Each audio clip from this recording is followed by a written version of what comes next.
La médecin m'a carrément dit que c'était une mode et que même si on me diagnostiquait la maladie, ce serait sûrement faux. Demain, c'est la journée contre l'endométriose et je voulais vous parler de mon parcours médical parce que je sais qu'il y a encore pas mal de femmes qui ont du mal à se faire diagnostiquer et j'aimerais vraiment leur dire qu'il faut pas perdre espoir. Perso, j'ai commencé à avoir de plus en plus de douleurs quelques années après le début de mes règles. Mais en vrai, dès mes premières règles, c'était pas du tout régulier. Je pouvais ne pas avoir mes règles pendant genre 3 mois, 6 mois, 9 mois, voire plus. On m'a donc prescrit la pilule pour réguler mes règles. D'ailleurs, j'ai fait plusieurs essais et même si elles étaient peu dosées, ça a eu un énorme impact sur mon mental.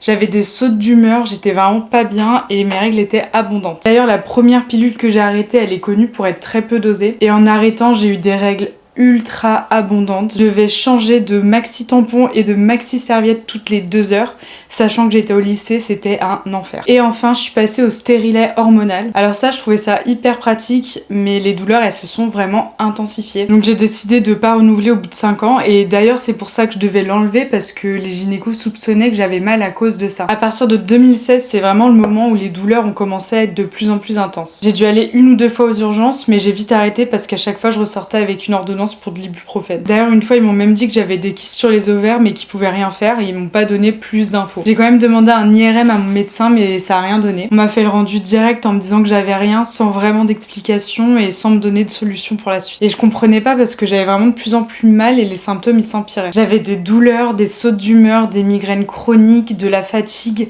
et un peu d'acné hormonal, et j'ai même fini par rester alitée le 1er et 2e jour de règles. Mais à cette période, je finissais par ne plus croire en moi ni en mes symptômes, et je me disais que peut-être que j'abusais ou que j'étais trop sensible. En vrai, le plus dur, c'est que j'ai vu énormément de médecins et de gynécos à ce moment-là et que personne m'a réellement pris au sérieux. Il y en a une qui m'a carrément dit que c'était la mode et qu'elle allait me prescrire un IRM, mais que même si il indiquait que j'avais de l'endométriose, c'était sûrement faux, qu'il fallait juste que je fasse du sport, et elle a limite rigolé parce qu'elle trouvait que j'avais pas assez de boutons pour que ce soit hormonal. Clairement, je vais pas vous mentir, je suis ressortie de cette consultation en pleurs. Ensuite, j'ai entendu parler d'un médecin spécialisé, hyper reconnu pour ça, un pilier dans le domaine, et j'ai immédiatement pris rendez-vous. Normalement, je vais jamais voir d'homme pour ça, mais là, vraiment, j'en pouvais plus. Au final, il l'a trouvé direct et j'avais de petites lésions d'endométriose. Donc j'imagine que c'était soit difficile à voir lors de la première IRM, soit la maladie s'est développée et c'était pas du tout visible de base. Mais en fait, ce que je reproche à ces médecins, c'est pas du tout leurs compétences, parce qu'en soi, ils pouvaient peut-être pas faire grand chose de plus,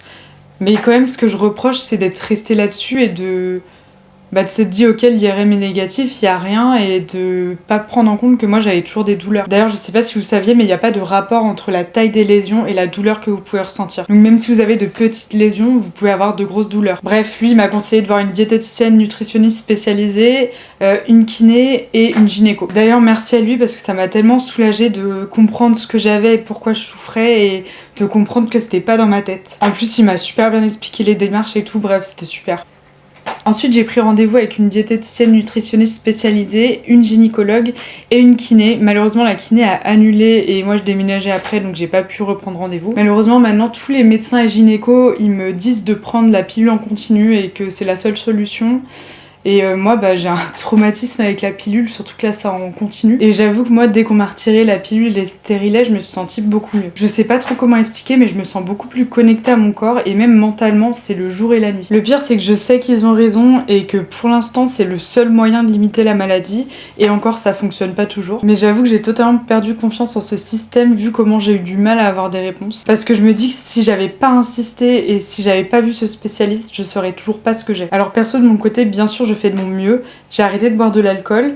Je me limite dans tout ce qui est lactose et gluten. J'ai pas dit arrêter, juste limiter. Je trouve des alternatives, j'en consomme un tout petit peu moins. Et surtout, j'essaye de beaucoup moins stresser parce que je me suis rendu compte que ça avait quand même un énorme impact sur mes douleurs. Donc vraiment, si tu as le moindre doute, c'est ton rappel pour ne pas perdre espoir et ne pas lâcher. Être diagnostiquée, c'est clair que ça m'a pas guérie, mais ça m'a tellement aidée et ça m'a tellement rassurée de savoir ce que j'avais.